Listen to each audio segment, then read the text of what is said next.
Hello, this is April 5th, and I am John Dean. Today's reading is from the book of John, chapter 13, verses 21 to 32. After he had said this, Jesus was troubled in spirit and testified, "Very truly I tell you, one of you is going to betray me." His disciples stared at one another, at a loss to know which of them he meant. One of them, the disciple whom Jesus loved, was reclining next to him. Simon Peter motioned to this disciple and said, "Ask him which one he means." Leaning back against Jesus, he asked him, "Lord, who is it?" Jesus answered, "It is the one to whom I will give this piece of bread when I have dipped it in the dish." Then, dipping the piece of bread, he gave it to Judas, the son of Simon Iscariot. As soon as Judas took the bread, Satan entered into him. So Jesus told him, "What you are about to do, do quickly." But no one at the meal understood why Jesus said this to him.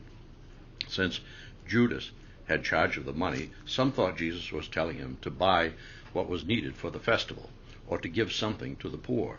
As soon as Judas had taken the bread, he went out, and it was night. When he was gone, Jesus said, "Now the Son of Man is glorified, and God is glorified in him.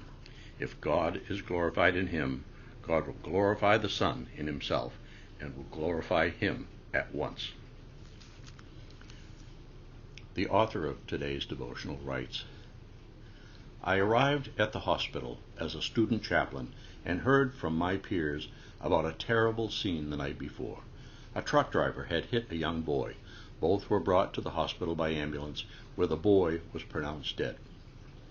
Our supervisor listened to my peers as my peers told the story, and when she asked one pointed question, 'Who responded to the truck driver?'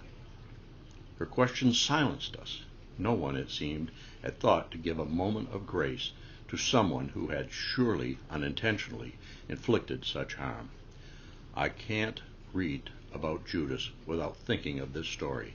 I want to give him a moment of grace. I want to see him. I want to recognize how everything can change in a moment.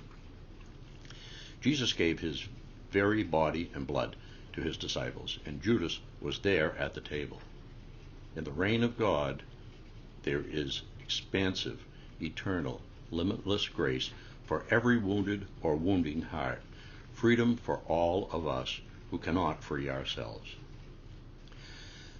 God of grace, turn our hearts toward all who hunger for forgiveness for the sake of Jesus. Amen.